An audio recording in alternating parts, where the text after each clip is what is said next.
Hi there, I'm Robin Harrison, Content Director at IGB, and I'm here with Ivan Rozic of OddsMatrix. Ivan, great to speak to you here in Bucharest. Nice to meet you, and thank you for coming. I hope you like the new office as much as we do, at least. Oh, it's absolutely beautiful. I mean, seriously, I'm very jealous.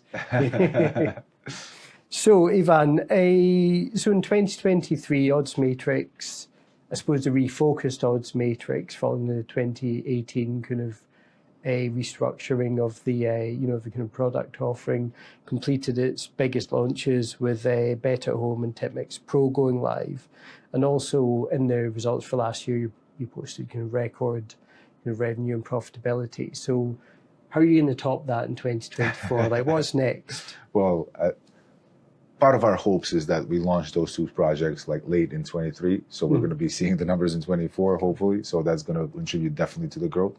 Of course, you've got your crazy busy summer with the Copa America, with the Euros, with the Olympics coming right up. So it's not going to be a dent in the graphs as it usually is in sportsbook, which means a lot of people are going to be working extra times because more normally your B2Cs and even B2B providers are using the slower periods of the year when it comes to sportsbook to innovate and put new stuff out there.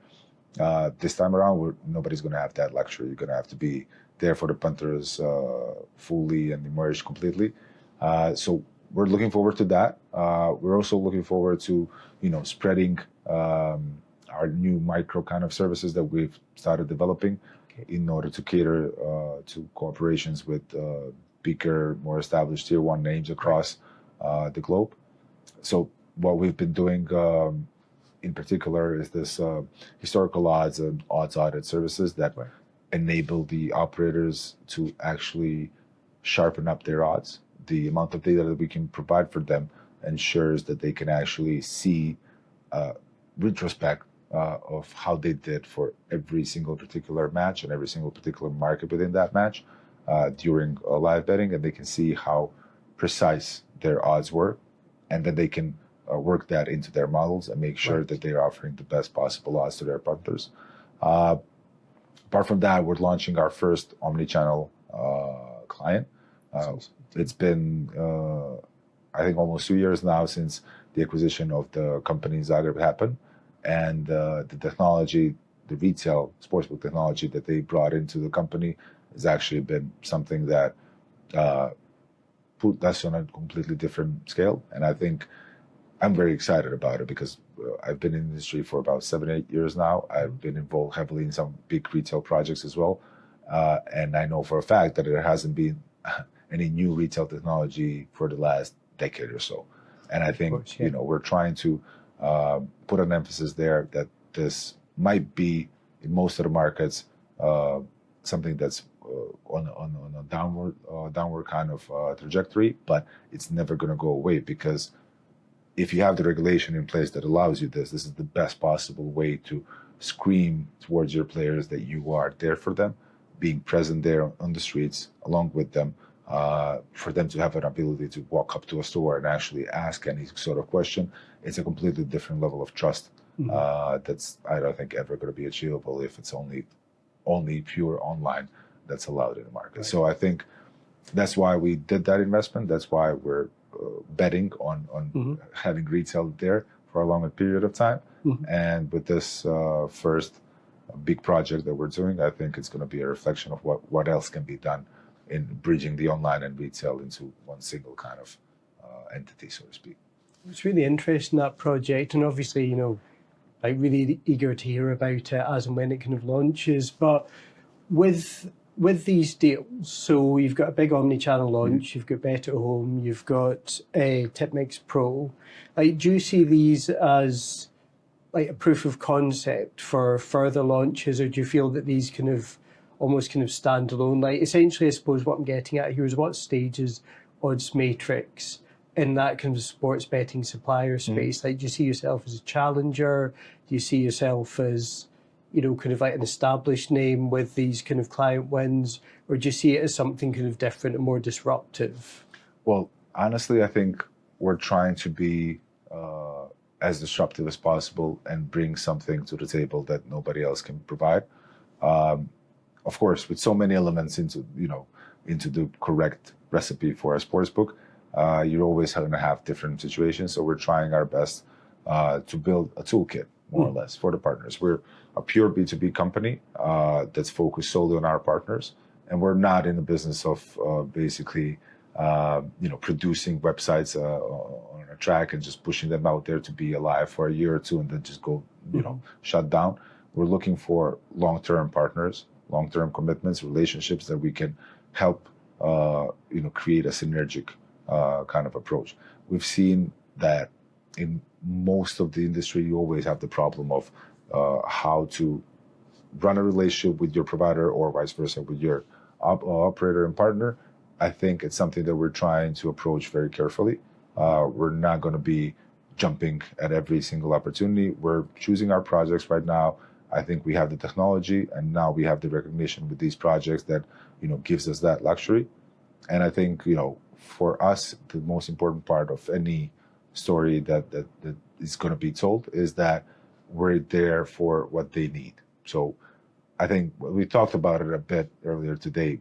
EveryMatrix is organized into business units, which means every business unit has its own sales force. This ensures that all of our sales teams are highly educated about the product. With other providers, you might have a single sales covering all of the components, which often enough leads to conversations where you don't have the answers right there and there. I get feedback from basically companies that we're talking to. Some of them become our partners, some of them don't. But kind of unequivocally, everybody's claiming that they are very happy with the level of conversations that they have with our sales team because they can get the answers then and there. Right. And we're trying our best to make our sales team the product experts that they need to be in order to have those conversations. I think this is what's going to drive us forward, where we're going to be able to judge from both sides if this is a project that we are both willing to go in, and it's going to bring value for both sides involved. Okay. And then in terms of building these long-term partnerships, how do you keep the product kind of fresh and constantly kind of iterate around, new kind of new versions of it, new kind of additions, new solutions? Because, within the sports betting vertical, it's a particularly tough one, and that most contracts tend to be very long-term, and let's face it, sometimes quite hard for, quite hard to remove an incumbent. So to really kind of build those long-term partnerships, I suppose it's really a case of offering something kind of different and something that constantly kind of evolves, isn't it? So I believe so. And I think what we're trying to do is that there's only a handful of companies throughout the history of sports betting that have brought true innovation into the space, and it's hard to make something that will, there's a lot of examples, like with Sky Bet, what they did with I think it's called the selection freeze or something like that, where you can actually freeze one of the results in your ticket, and things like these. You always need to be experimenting and trying to be on the edge. What we're doing right now is we are probably on the end of covering the whole gap that we have, what we think is the industry standard. So we've got our cash out with all the varieties that are out there: auto cash out, partial cash out, 100% cash out, bet builder with a tremendous coverage. We've got a lot of bonusing capabilities that are there through our bonus engine.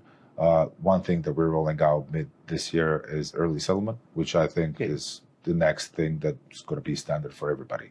Right. And every B2C who is going to be looking for a provider for a sports book is going to be looking for this feature in particular to be included already. So what we're doing right now with the partners that we have, they come with a world of experience. Bet at Home has been around since the dinosaurs, so to speak, in the industry. So they have so much experience, and so they've been through, thick and thin in this industry, and they know what they're doing, and they are basically enriching us by the feedback that they gathered over the years. We are the ones who are hopefully empowering them to make this come true. Same goes for TipMix Pro, same goes for some of our other partners. So what we're trying to do is to gather, because at the end of the day, it's about the punters themselves. And the operators that we work with are definitely closer to their partners than we are. And we need to make sure that we are always open to what they have in terms of the ideas and which direction they want to take. And we try our best to fit everybody's need. And I think everybody in the ecosystem is benefit from it. Because if the early settlement is good for one operator, it's definitely good for all the other ones in our network. And so for us, in essence, it's like establishing that connection and making it a two-way street. Otherwise, it's not worth it. Because as you said, like changing the incumbent for sportsbook, it's quite difficult.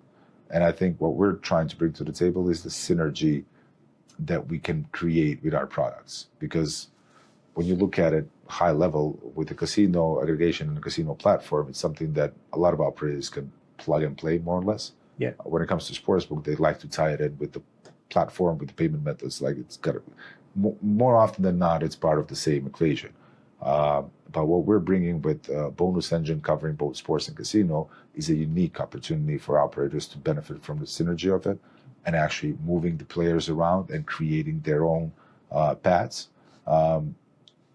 Small things, simple things like creating a campaign for the player that ties in several sports bonuses and then tosses in a casino bonus for them to give it a go. It's something that cannot be done if you're using 100 different providers out there or if you have limited in-house technology. So what we're trying to do is give the option to the operators to be as creative as they want by using our toolkit. Sometimes it gets very complicated because there's so many options and buttons available.